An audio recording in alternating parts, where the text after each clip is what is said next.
Atos capítulo 1, Atos dos Apóstolos, capítulo 1, do verso 1 até o verso 8, diz assim a palavra do Senhor.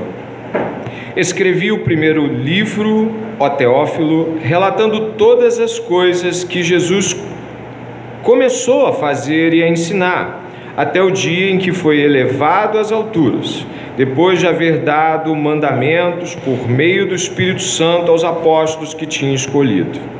Depois de ter padecido, Jesus se apresentou vivo aos seus apóstolos, com muitas provas incontestáveis, aparecendo-lhes durante 40 dias e falando das coisas relacionadas com o reino de Deus.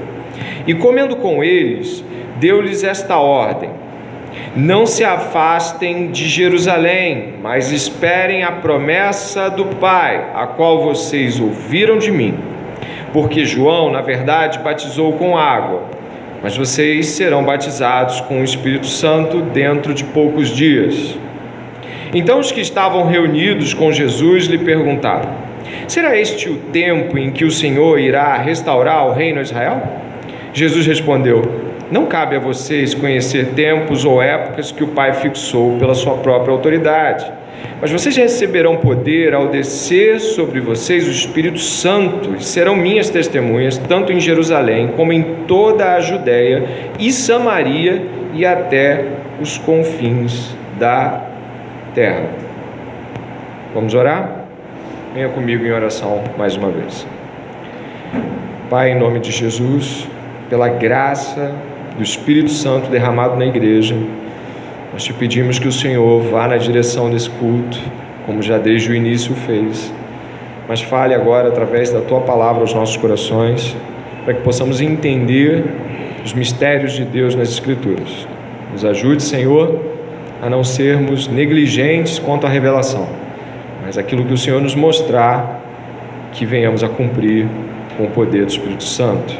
Nos ajude, Senhor, a perceber o Senhor falando conosco, para que a vontade de Deus, a boa, perfeita, agradável vontade de Deus se estabeleça em nossos corações.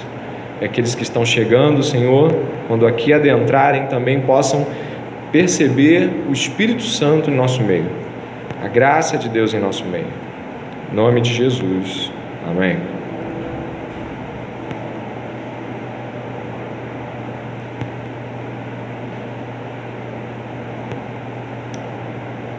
Nós vamos hoje entrar diretamente no livro e nas duas últimas semanas, apesar de estarmos próximos aos versos 1 e 2, nós fizemos um panorama, estruturamos a linha de pensamento que o livro poderia nos fornecer e na ótica do próprio autor, Lucas, nós tateamos o cenário a qual nós hoje vamos entrar. Então, o panorama dos outros dois encontros você já tem na internet, caso queira revisitá-los ou ouvi-los pela primeira vez. No nosso primeiro encontro, eu não sei quantos irmãos podem lembrar, mas eu havia dito sobre o livro de Atos ser uma espécie de dobradiça.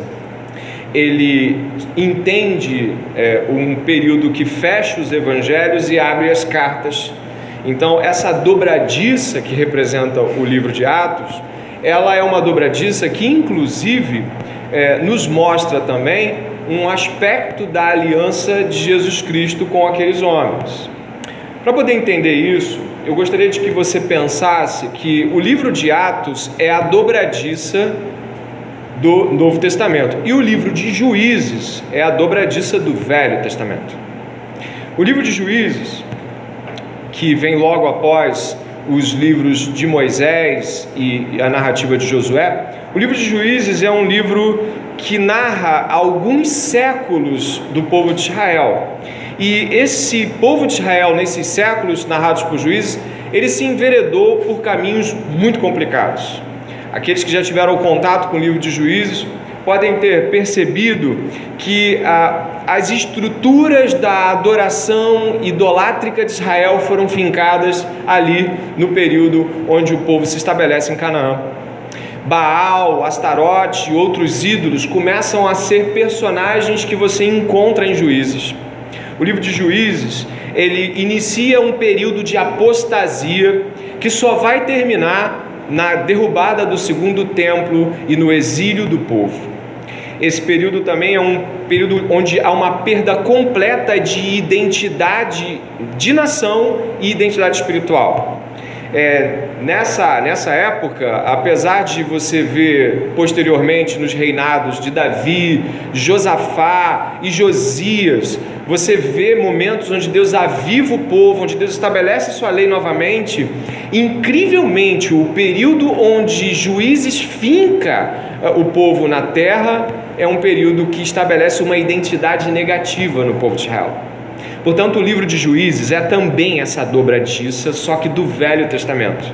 Repetindo, ele fecha um período mosaico de percepção e ele abre um período que vai para os profetas, mas acaba identificando Israel como uma nação idólatra. E durante esse tempo, Deus estabelece juízes, né?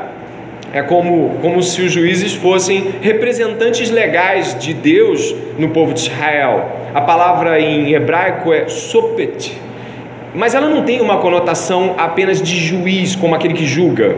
Na verdade, em Juízes 2,16, você vai perceber que o nome que eles recebem é bem até variante.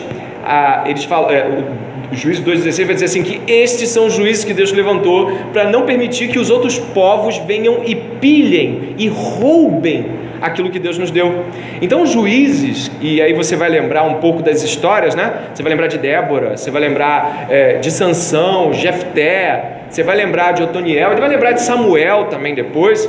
Os juízes, eles têm muito mais um caráter de libertador do que às vezes você os lembra como aqueles que julgam.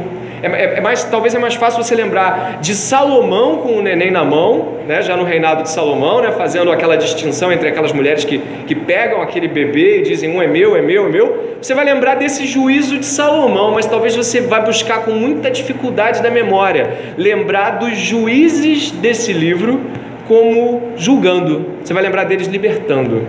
Talvez por isso mesmo Jesus vai usar o Salmo 82 e vai dizer: sois deuses, defendendo-se de uma falsa afirmação farisaica, né? Você está se fazendo Deus, aí vocês mesmos não sois deuses. Sofet em hebraico vai ser algo como libertador. Sim, eu sou um libertador. É algo como se ele estivesse dizendo: eu sou aquilo que aqueles juízes foram. Mais do que julgar, e Jesus veio deixar sua palavra, e a palavra julga. Os sofets, os juízes de Israel, eles eram libertadores de Israel. Mas não é só isso que eu quero te mostrar antes de entrar com Atos. O livro de Juízes, como dobradiça do Velho Testamento, ele também nos faz lembrar que durante o período da saída do povo de Israel, entrada no deserto, Deus estabelece uma aliança. Ele faz uma aliança com o seu povo, ele dá leis para o seu povo, ele dá mandamentos para o seu povo. E se você observar a partir do capítulo 30, 31, 32 de Deuteronômio, todo esse processo de identidade a partir de mandamentos, ele é relembrado. Nesse momento aqui, eu faço uma representação muito clara de pensar que o livro de Juízes, ele nos traz esse aspecto de Atos. Se Deuteronômio termina com mandamentos, relembranças, o livro de Josué traz essa ideia de conquista. Quando entramos em Juízes, algumas falas nos deixam lembrar algumas coisas, como por exemplo, no livro de Juízes, você entra o livro de Juízes assim, e quando havia Josué morrido, e todos os anciãos do tempo de Josué, e não havia mais ninguém daquela geração, o povo, então, percebe, há um fim, há um término. Já o primeiro contraste é de que, ao contrário de Josué e Moisés, Jesus deixou discípulos. E a aliança que Moisés recebeu de Deus, ela era uma aliança que tinha sua eficácia, mas a aliança de Jesus era superior. Logo, a gente vai ver uma percepção muito clara da superioridade da aliança de Jesus quando compara os dois livros.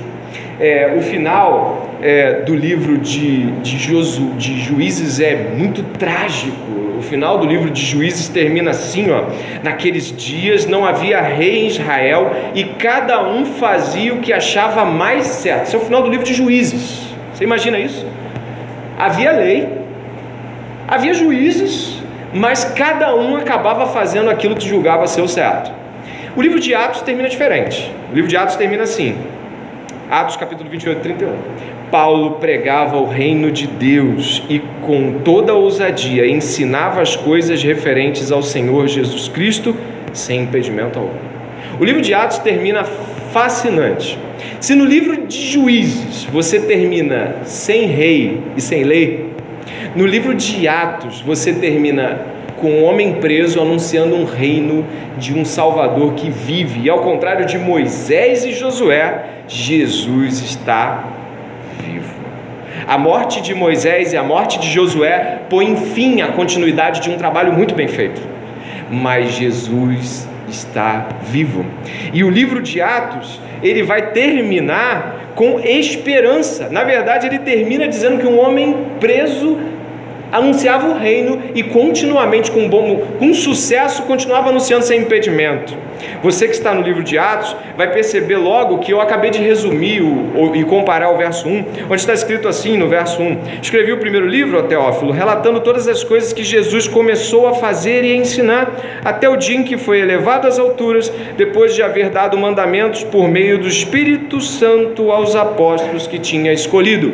Moisés e Josué não deixaram ninguém, Jesus deixou apóstolos. Moisés e Josué morreram, Jesus está vivo. A superioridade da aliança de Jesus Cristo, ela é notada não somente pelo fato de que Jesus promete a vida eterna àqueles que estiverem com Ele, mas pelo fato de que Jesus iniciou seu ministério e continuou trabalhando em seu ministério. Logo, Jesus continua trabalhando em nosso meio. E ao contrário daqueles que se foram, Jesus continua vivo. Algumas implicações são muito claras para a igreja. Jesus estar vivo me faz com que, apesar de eu ver uma coisa difícil e complicada na igreja, eu não tenha que dizer assim: olha, aqui cada um faz o que lhe der na telha. Não, eu vou dizer: irmão, eu sei que isso que você está vendo não está legal, mas Jesus está vivo, está no meio da igreja, Ele reina aqui, e Ele vai mudar isso. Recua e deixa na mão de Jesus. Eu posso falar isso, você pode falar isso, mas o final de Juízes é desesperador. Eu posso falar também assim: cuidado, irmão, Jesus está em nosso meio, não faça isso, temos um rei. Ou seja, até o dia da ascensão, o ministério terreno de Jesus, ele é datado, mas Jesus está vivo, então seu ministério continua no meio da igreja. Se num primeiro momento nós temos Jesus ensinando através do seu corpo, ou seja, através do Espírito Santo usando o seu próprio corpo, já nesse período que nós estamos e que se inicia ali no livro de Atos, Jesus está ensinando através do seu Espírito, mas com um corpo apostólico. Jesus pode não estar em um corpo físico, mas Ele está na igreja. A igreja continua sendo regida por Jesus, não está abandonada e nem largada a si mesma ou pensando aquilo que acha que deve, como no final do livro de Juízes. Nós temos um rei nessa igreja. Isso deve nos deixar mais tranquilos quanto até dificuldades que vamos passar, lutas que nós vamos passar aqui no nosso meio, coisas que a gente não vai saber resolver, mas se a gente dobrar o joelho vai falar: o Senhor é o Senhor da igreja, ajuda-nos. Logo, iniciar um livro de Atos e sua leitura é iniciar com a certeza de que não existe igreja sem Jesus. Se é igreja, Jesus reina. E isso para nós é muito importante, porque às vezes a nossa dificuldade de se crer em Jesus não é a dificuldade de entender Jesus, mas de perceber que Ele está no nosso meio. E Ele está sim em nosso meio. Então é uma primeira representação numa diferença de Juízes, da primeira aliança, início da terra prometida, e nós que estamos em rumo da terra prometida do Senhor. E no verso 2, que é onde a gente vai estabelecer o nosso contato com o hoje, a partir de onde nós vamos traçar o trabalho de hoje. O verso 2 vai dizer: até o dia em que foi elevado às alturas, depois de haver dado mandamentos por meio do Espírito Santo aos apóstolos que tinha escolhido. Preste bem atenção, os apóstolos de Jesus dão a continuidade do ensino e do fazer de Jesus. Eles são o desenvolvimento interpretativo da revelação de Jesus.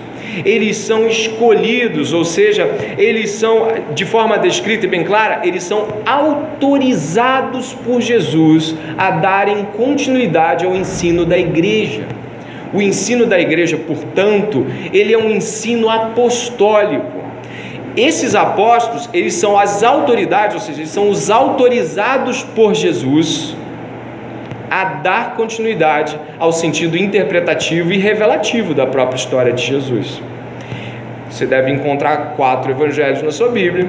Você vai observar que os 4 evangelhos trazem narrativas peculiares, algumas distintivas, mas o livro de Atos, e você vai perceber que os 4 evangelhos, mais o livro de Atos, compõem a descrição narrativa histórica de Jesus e o surgimento da igreja.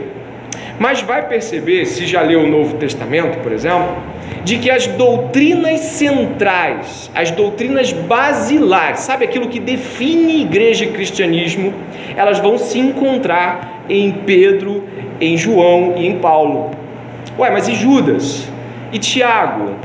E Hebreus? São livros inspirados, estão lá como todos os demais, mas se você perceber doutrina de salvação, doutrina de predestinação, eleição, santificação, você vai perceber que a estrutura mais pesada, ela está sobre Pedro, ela está sobre Paulo, ela está sobre João, que eram apóstolos de Jesus. Ou seja, nós entendemos enquanto igreja de que somos uma igreja que se estabelece num passado histórico de princípios e valores e fé e crença dos profetas, e aí vou incluir Moisés e os profetas. Nós estamos sobre o ensinamento e o senhorio de Jesus Cristo, e estamos sobre a percepção revelacional final do Espírito Santo nos apóstolos. Além disso, não estamos. Isso, de alguma forma, nos faz pensar em algumas coisas. Você quer ver uma coisa importante? Em Atos mesmo, você pode me acompanhar, ali no capítulo 15, verso 22, e você vai entender o valor que isso tinha para aquelas pessoas. Talvez não tenha tanto para você, mas deveria ter.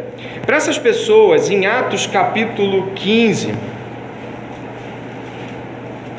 existe uma situação na igreja, e essa situação, dê uma olhada no capítulo 15, verso 22, é uma situação complicada, porque há problemas em Antioquia. E como eles resolvem essa distorção de Antioquia? O capítulo 15, verso 22 diz assim: então pareceu bem aos apóstolos e aos presbíteros, com toda a igreja, eleger alguns homens dentre eles e enviá-los a Antioquia, juntamente com Paulo e Barnabé. Repare de novo a palavra eleito. Foram eleitos Judas, chamado Barsabás, e Silas, que eram líderes entre os irmãos. Mandaram por eles a seguinte carta, fique atento. Os irmãos, tanto os apóstolos como os presbíteros, aos irmãos gentios em Antioquia, Síria, Cilícia, saudações. Visto sabermos que alguns que saíram de nosso meio, sem nenhuma autorização, perturbaram vocês com palavras, transtornando a mente de vocês, pareceu-nos bem, chegados a pleno acordo, repare a palavra, não sei se você percebeu, eleger alguns homens e enviá-los a vocês com os nossos amados Barnabé e Paulo, homens que têm arriscado a vida pelo nome do nosso Senhor Jesus Cristo. A palavra eleger, exatamente como aquela do verso 2 para o 3, de que Jesus elegeu, escolheu seus apóstolos, é uma palavra caríssima e muito usada pelos próprios membros das igrejas do Novo Testamento. E qual é o sentido para eles? De que a eleição que Jesus Cristo fez e escolheu os apóstolos, ela é única, mas de que ela era um princípio a ser seguido na autorização do envio da palavra, e de que pessoas que muitas vezes não têm respaldo da igreja para falar em nome da igreja, adentram o meio da igreja e trazem transtornos. Para eles isso era importante, caro, e um dos motivos até de que Paulo escreveu a carta aos Romanos era de que o nome de Paulo era muito controverso. Você tinha gente falando bem e tinha gente falando muito mal. Paulo então chega com a doutrina, e é importante perceber no final da carta aos Romanos de que Priscila e Áquila já estão lá. Então, olhar para isso e perceber que sim, a doutrina é muito importante, mas quem é que está falando? Quem é que está falando? Quem é essa pessoa? Algumas coisas para nós têm que ficar claras. Se Jesus escolheu essas pessoas e as autorizou, não tem mais apóstolo como tinha antes. E usar o nome apóstolo, além de ser perigoso, eu acho que é errado, porque traz confusão para as pessoas. Os apóstolos, esses que nós estamos lendo, escreveram Bíblia. Então, não é o tipo de coisa que eu posso simplesmente falar, não, eu vou para uma igreja apostólica. Peraí, cara, uma igreja apostólica? E como é que é isso?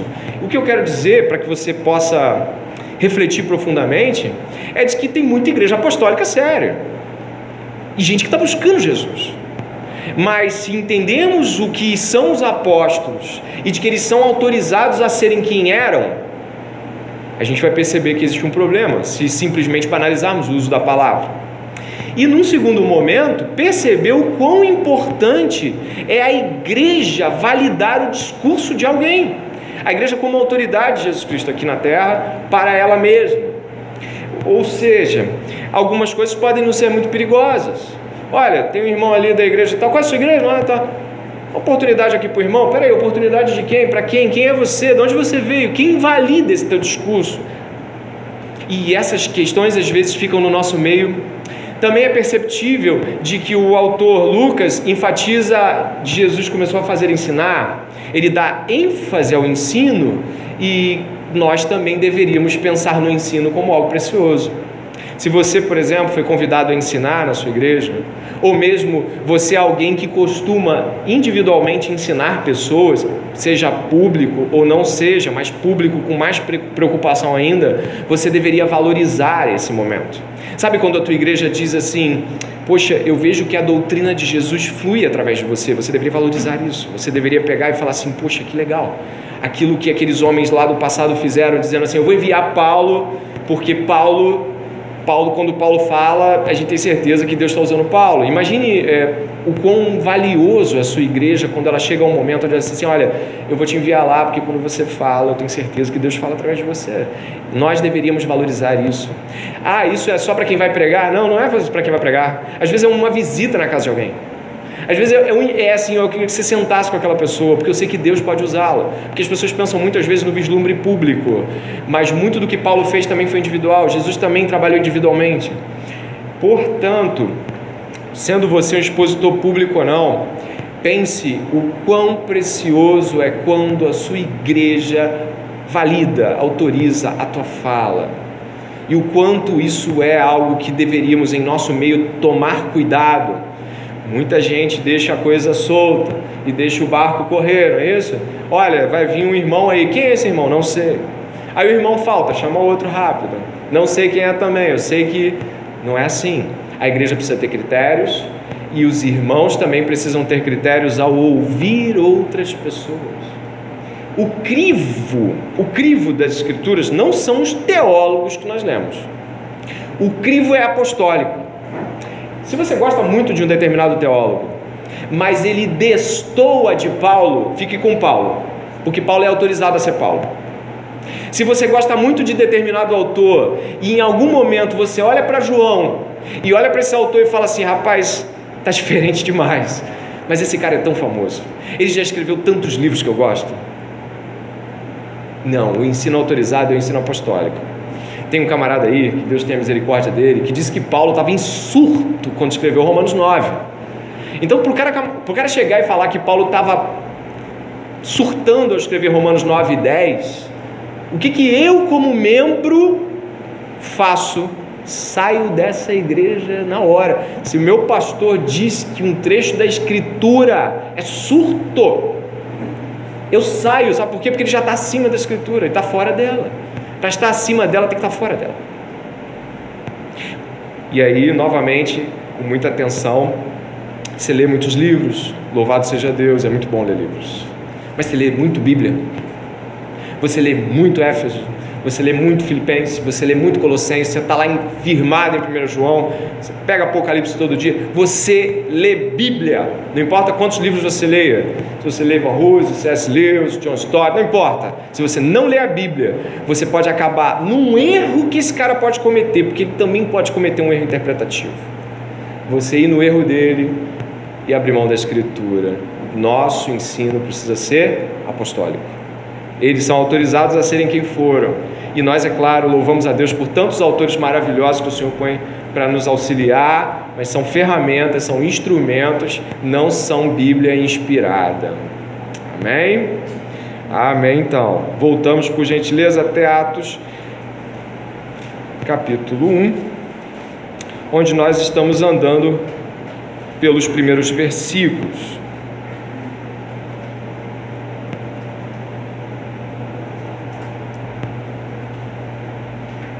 Importante citar, antes de passarmos à frente, de que a escolha de Jesus, então, faz muito sentido. E de que a conversão de Saulo de Tarso, daquele modo, também faz muito sentido. O fato de que ele foi comissionado e vocacionado pessoalmente por Jesus para ser quem ele foi, faz muito sentido. E a conversão dele ser tão ímpar, tão diferente, faz também sentido. Ele era um apóstolo, então ele foi retirado do meio de um modo peculiar. Ele foi chamado individualmente. Ok? Então, amemos aí os nossos livros, emprestemos uns aos outros, né? Se você quiser me dar alguns, eu super aceito, mas a Bíblia em primeiro lugar, os apóstolos de Jesus Cristo como regra, como aqueles que vão validar isso. Em seguida, eu queria que você pudesse pôr seus olhares aí na palavra mandamentos, que ainda está no verso 2. Diz assim, ó: depois de haver dado mandamentos por meio do Espírito Santo aos apóstolos. Isso se conecta com Mateus 28:20, onde diz, na grande comissão, né, o ID, que tanta gente chama assim de ID, que comunica ensinando a guardar todas as coisas que vos tenho ordenado. Então, Lucas aqui está trazendo um final aí de Mateus, o final do próprio Lucas, o início de Atos, para nos fazer lembrar de que somos salvos pela graça para viver segundo os mandamentos. É importante citar isso porque a ideia de uma vida cristã sem regras, sem limites, ela implica, obviamente, uma vida sem santidade. Mas se salvos pela graça e pelo Espírito Santo, é impossível viver sem os mandamentos de Jesus. Nós desejaremos Jesus e logo desejaremos seus mandamentos.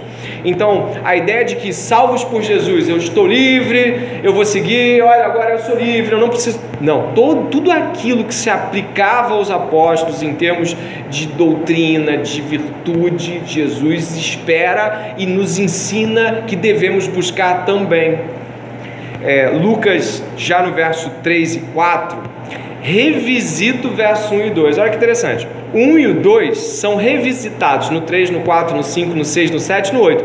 Só que com amplitude. Lucas agora vai alargar a fala dele do verso 1 e 2. O verso 1 e 2 fez um prólogo, e aí o verso 3, 4, 5, 6, 7, 8 alarga esse prólogo.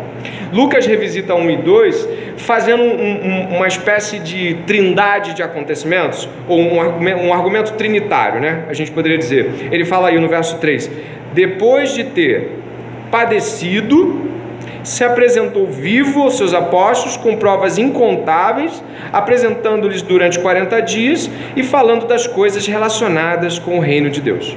Então Jesus, ele padece, ele ressuscita e ele se revela, ou é revelado, por assim dizer, junto com o testemunho do Pai.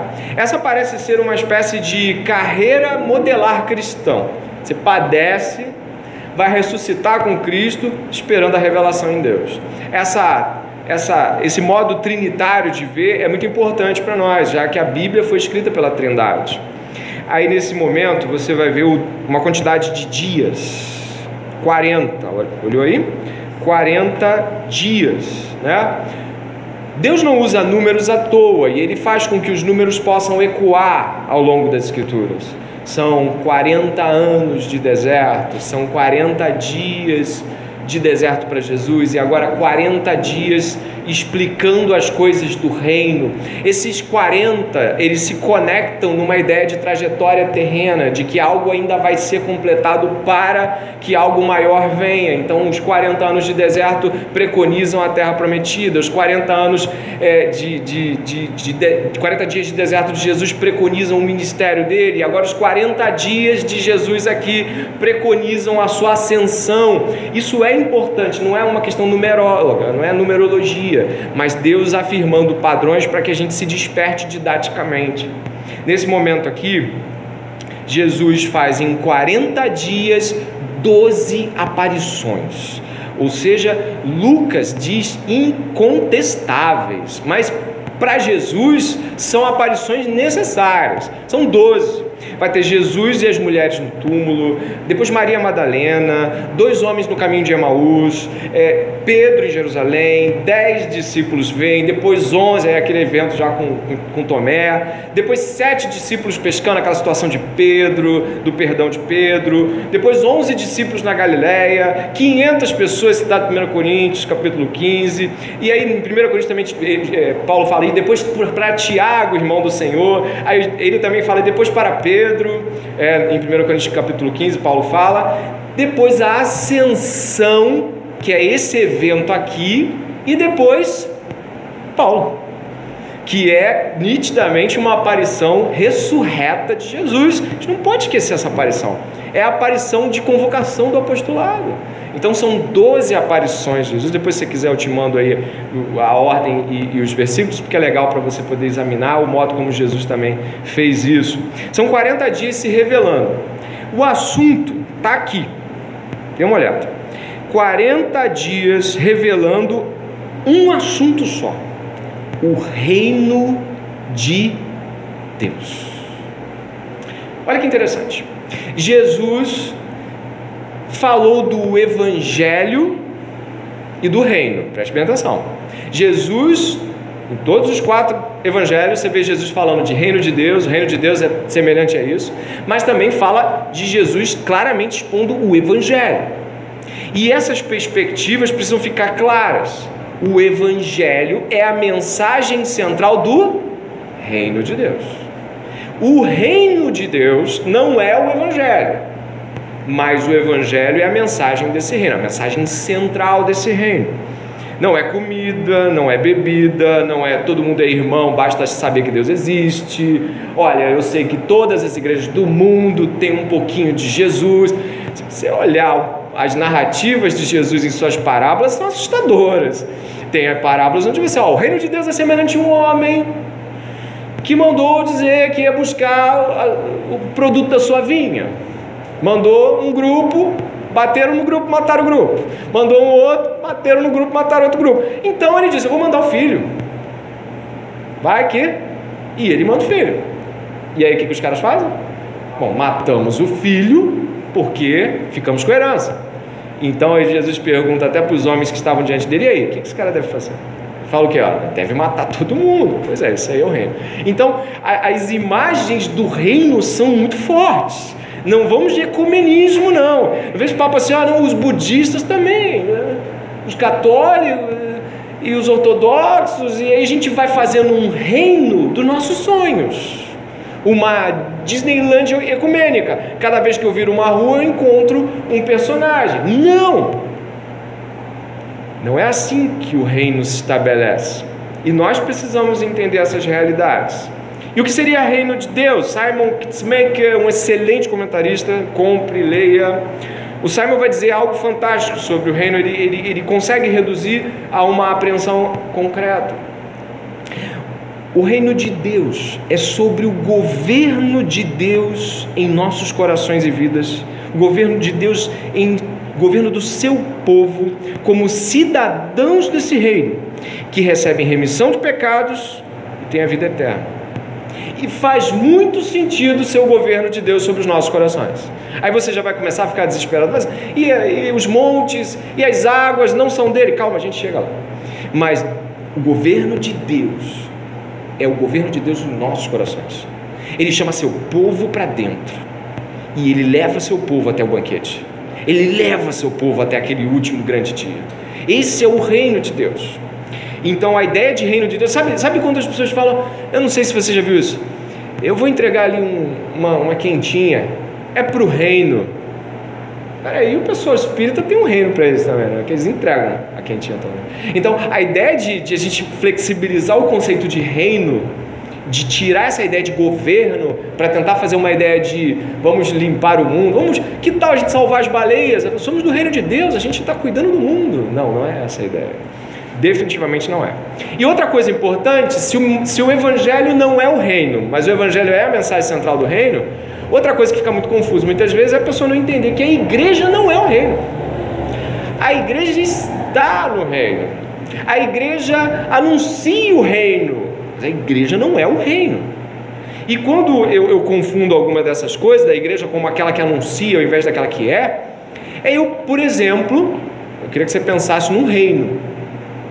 O reino precisa se impor com soberania, concorda com isso? Um reino precisa se impor, ele precisa mandar. O que acontece quando a igreja se confunde com a ideia de reino e governo? Muito simples, a igreja quer se impor na sociedade, ela quer ser ouvida. Ao invés dela anunciar o reino, ela quer impor um reino.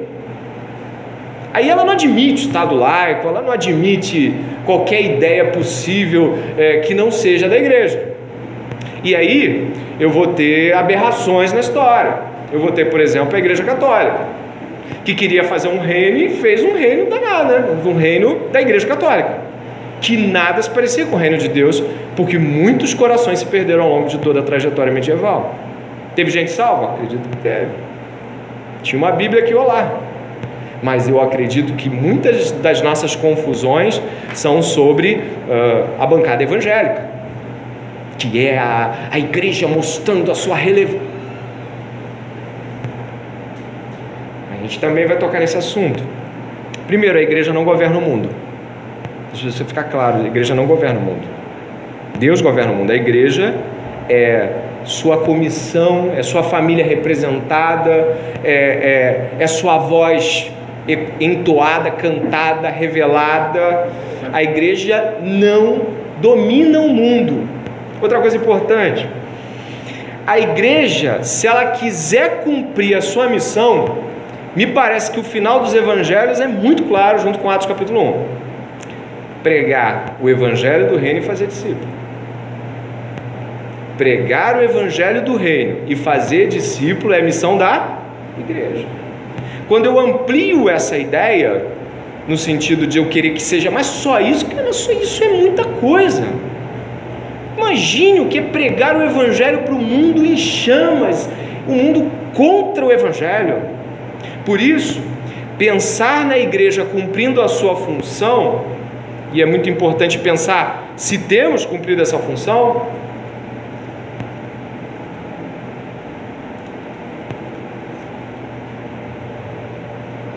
é pensar que a igreja, e eu vou usar uma fala do Pedro Duce, a igreja é a incubadora da sociedade. E o que ele apresenta nessa perspectiva? Você talvez já tenha ouvido falar do Francis Schaeffer, né? Talvez já tenha ouvido falar do Abraham Kuyper, do Alvin Plantinga, talvez você tenha ouvido falar, talvez não. Mas são pessoas que tiveram ou estão, como Plantinga, representando cristãos na sociedade, com voz. O Kuyper foi primeiro-ministro da Holanda. O Schaeffer falou sobre questões do seu tempo, dialogou e bateu de frente com muita coisa. O Plantinga é um filósofo, ele tem várias perspectivas filosóficas que ganharam muitos prêmios, ele só não é mais famoso, talvez aí eu vou brincar porque ele é crente. Se ele não fosse aí, ele estava muito mais além do ponto de vista de exposição. Mas eles são pessoas influentes, preste atenção, são pessoas influentes, são cristãos genuínos, mas eles não estão impondo a igreja. E o que isso não quer dizer? Primeiro, quer dizer que a igreja precisa ser igreja e não impor-se em termos de relevância política, sociológica e tudo mais. A igreja anuncia o evangelho, que é a mensagem central do reino. Quando o evangelho do reino é compreendido, o mundo ganha possíveis excepcionais médicos, advogados, professores, militares ou qualquer outra coisa. Porque quando o reino de Deus, do Evangelho de Jesus Cristo, é compreendido por alguém, isso afeta tudo. Ainda com a fala do Duce, o James K. Smith, que é um filósofo, um palestrante, um escritor, ele diz que nós temos de ter uma perspectiva eclesiocêntrica. O que é isso? Ele vai criticar, por exemplo, e eu vou criticar um cara que eu acabei de falar. O Alvin Plantinga, ele é um camarada reformado, cristão, autêntico, só que o Alvin Plantinga, ele fala que nós, ao contrário de Hermann Doiver e Abraham Kuyper, o Plantinga acha que nós temos que ter uma atitude diplomática. O que é isso? Eu sou político, eu vou lá, eu sou cristão, eu vou lá e eu entendo o reino. E eu vou lá e falo para as pessoas numa perspectiva de reino. Já o Doiver e o Kuyper, que eram neocalvinistas lá no final do 19, início do 20, eles falavam assim, olha só, você vai lá, você vai influenciá-los, você vai trazer a razão para eles, presta atenção nisso, mas se convença de que eles não vão acreditar, porque o que de fato você tem que fazer é pregar. Que fantástico isso. Então, o Schaeffer, quando contestado, você é um cara que fala com... Já teve Beatles que sentou com você para conversar, Schaeffer? É presidente dos Estados Unidos. Ele fala, sim, eu conversei com eles, mas eu sou um evangelista, porque o reino é sobre evangelistas. Então, apesar de médicos, advogados, professores, políticos, apesar do que quer que sejamos, somos evangelistas. E não pretendemos de que a mensagem do reino seja outra senão o Evangelho. E o Evangelho não é crido por razão, não que não tenha razão, mas ele é crido pelo poder de quem? O Espírito Santo. Então, apesar de a gente estar falando sobre essas questões, né, como aí fala aqui do Hermann Doiver, ele vai dizer assim, olha, em última instância, a uma sociedade idólatra eles não vão chegar a Deus por razão, você deve pregar a ela. Então imagine que talvez você esteja pensando que você é um cristão e de fato, se você for, você é um emissário do reino de Deus. Você acha que você vai chegar com toda a sua filosofia, sua capacidade dialética, e você vai diante deles e vai falar na língua deles, e eles vão falar assim, amém, Jesus é o Senhor. Não. Esses caras daqui estão dizendo o seguinte, não. Eles vão dizer, faz sentido. Boa ideia. É isso que eles vão dizer para você. Então, esses homens que citei falaram assim, então vai lá e pregue para eles, porque é isso que vai mudar eles. É isso que vai transformar eles. O Evangelho do Reino é sobre pregar para eles. Ainda que eu precise usar as armas certas para chegar até aquele púlpito. Mas quando eu estiver naquele púlpito, não tenha dúvidas, minhas perspectivas filosóficas, por mais profundas e bíblicas que sejam, se não forem também pregação do Evangelho, não há conversão.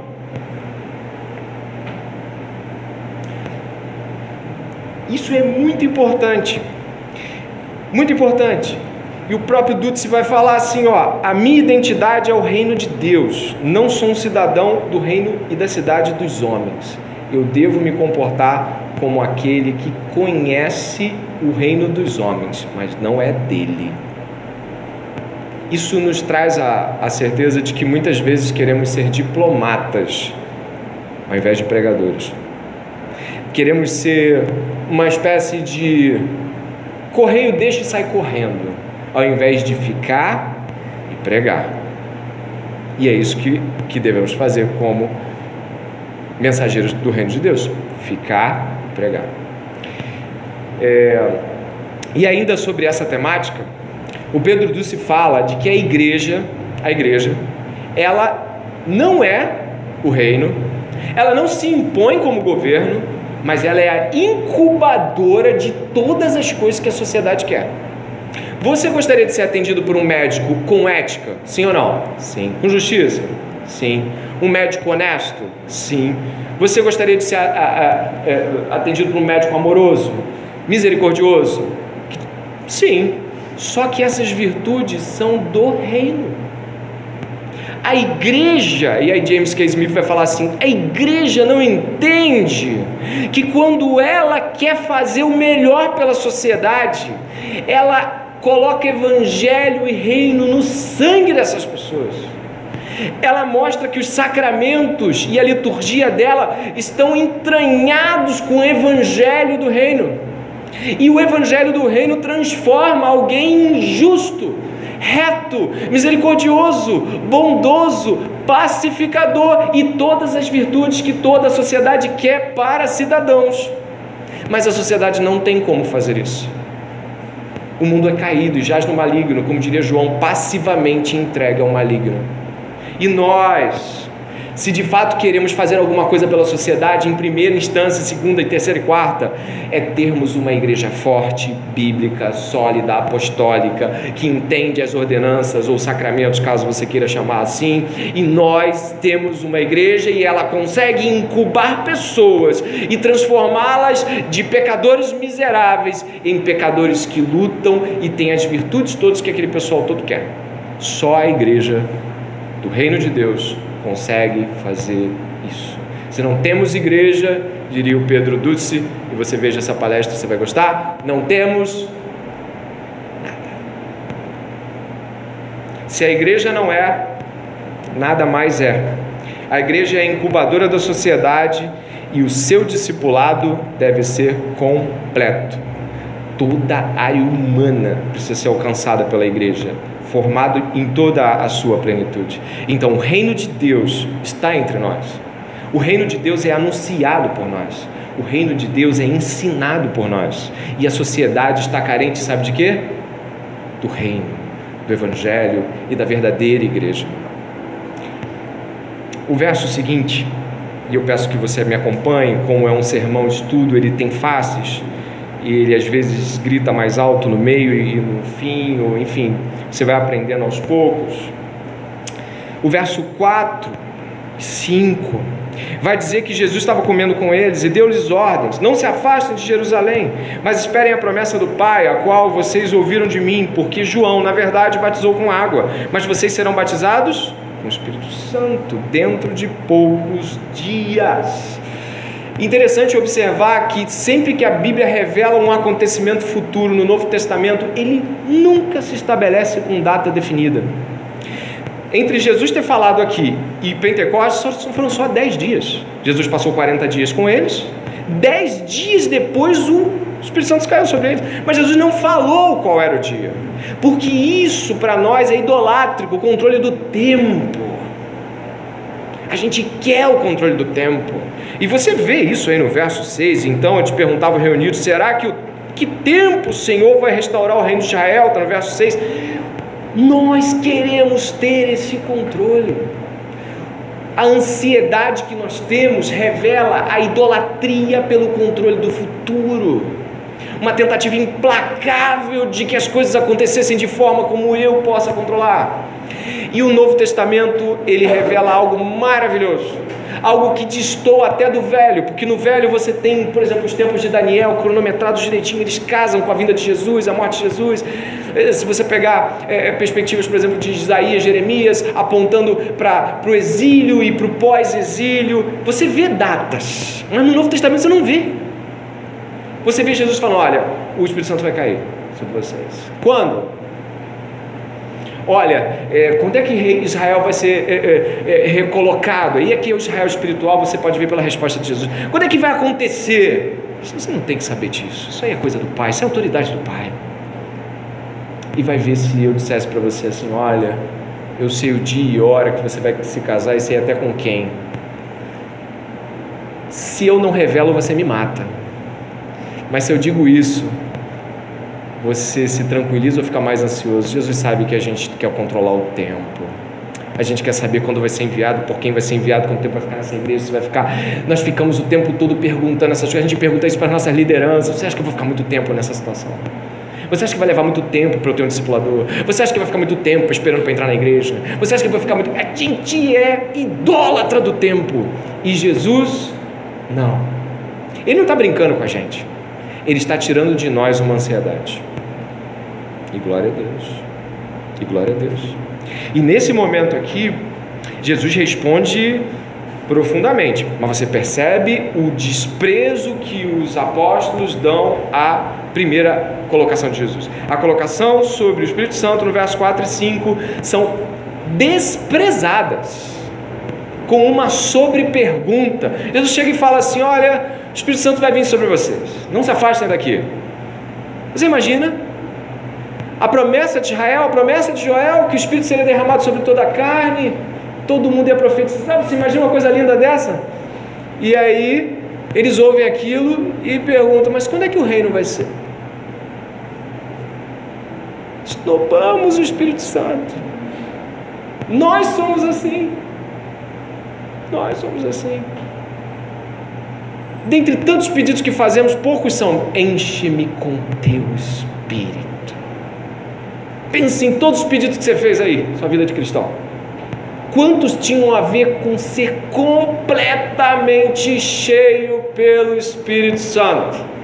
Quantas vezes você importunou o trono da graça numa mesma semana? Encha-me com teu Espírito, derrama o teu Espírito em mim, joga-me no chão com teu Espírito, derruba-me, acaba com... Quantas vezes você fez isso?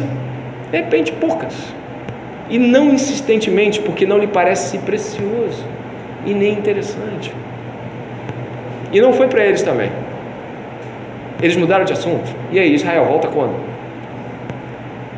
Né? Já pensou? Irmãos, vamos clamar essa noite pelo Espírito Santo. Aí tem um irmão perguntando: que horas costuma terminar? Olha, vamos orar para que Deus encha essa igreja do seu Espírito.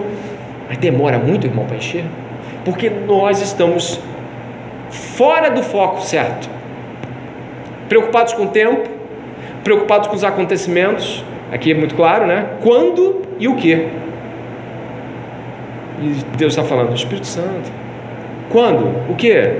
Israel? Bolsonaro? Brasil? Meu trabalho? Meu estudo? Faculdade? Será que Deus vai me passar naquele concurso?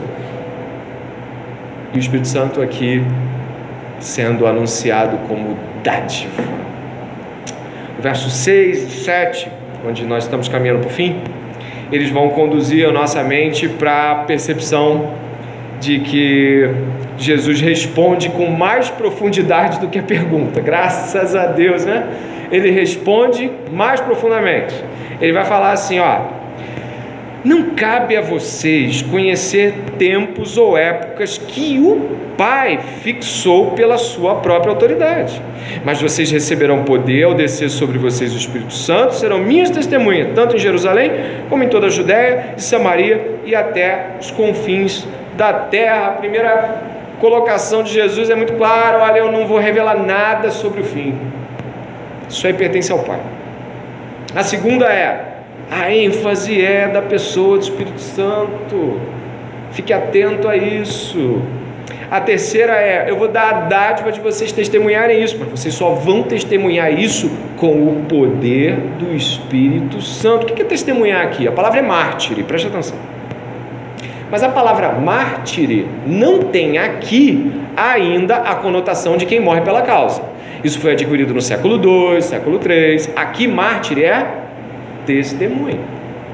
Mas de que modo eles testemunham aqui? Apanhando, sendo perseguidos, excluídos socialmente, discriminados da sociedade judaica, afastados de bens, de família. O testemunho desses homens, para sustentar o testemunho é preciso poder. Para sustentar o testemunho cristão é preciso poder do Espírito Santo. Senão nenhuma palavra vai ser dita. E a palavra ainda vai ser dita, ela não vai ter peso nenhum, porque a sua vida não vai ser uma vida cheia do Espírito Santo. Portanto, ao chegarmos diante dessa situação, onde cada um de nós aqui é conclamado a ser mártir de Jesus Cristo, a pregar não somente nos derredores, mas para fora, mas para longe, como a irmã falou, após chegar da Europa, não tem igreja. Não tem igreja. Aqui você anda, você encontra uma embaixo, outra em cima, outra na frente, uma atrás, e aí você vai para a Europa, tudo direitinho, né? Não tem igreja, todo mundo pagando suas contas, sem violência, indo para o inferno. E eu vou te falar, de repente é mais difícil plantar uma igreja lá do que aqui 1000 vezes. Lá você vai passar anos com 5, 6 pessoas. Portanto, ao fecharmos aqui esse estudo, ao pensarmos sobre essas realidades aqui profundas, eu gostaria de lembrar que nós hoje ouvimos que Jesus não está morto, por isso a igreja está sob um senhorio. Ele é o Rei dos Reis, Senhor dos Senhores. Essa igreja aqui tem um dono. Não devemos nos desesperar, colocamos sobre ele todas as nossas ansiedades. Nós entendemos hoje que a voz apostólica é a voz autorizada por Jesus como revelação e como interpretação do Velho Testamento também. Nós entendemos aqui que o anúncio do reino de Deus é iminente. O reino de Deus é necessariamente algo que devemos anunciar, e o evangelho desse reino é a mensagem da igreja.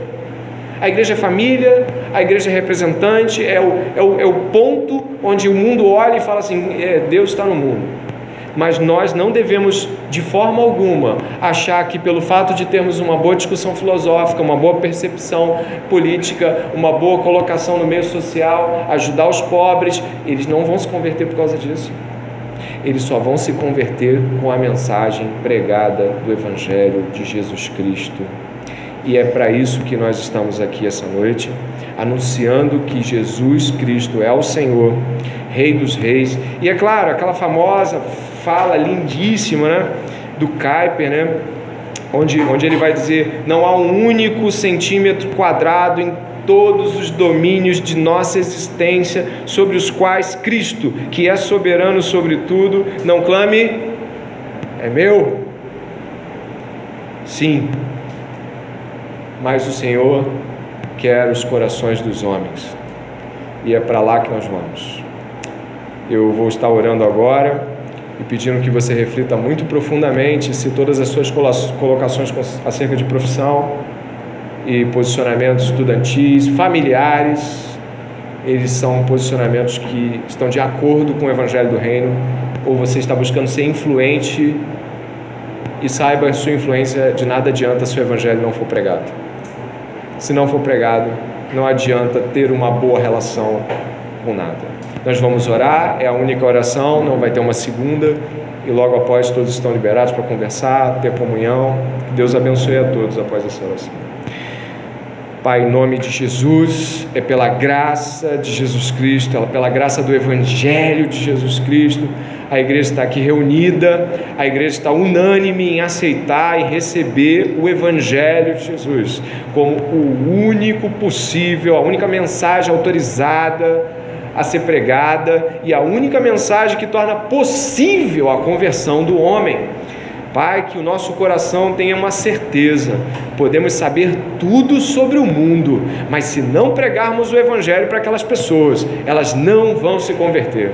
Nós podemos entender toda a ciência, todo o movimento estelar, podemos entender todo o cenário político, Senhor, mas se nós não pregarmos o Evangelho do Reino, o Evangelho da ressurreição dos mortos, não adianta caminhar anos numa faculdade, numa família pagã, em um meio social, achando que o fato de não incomodarmos vai nos dar voz. Senhor, se nós não incomodarmos, eu acho que alguma coisa está estranha.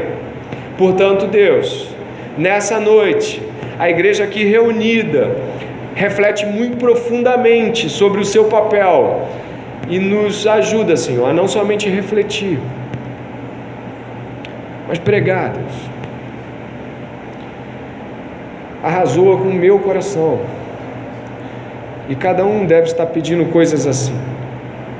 Nos ajude, Deus, a pregarmos o Evangelho, em nome de Jesus, e pela graça e poder do Espírito Santo, que vejamos muitos se converterem a Cristo.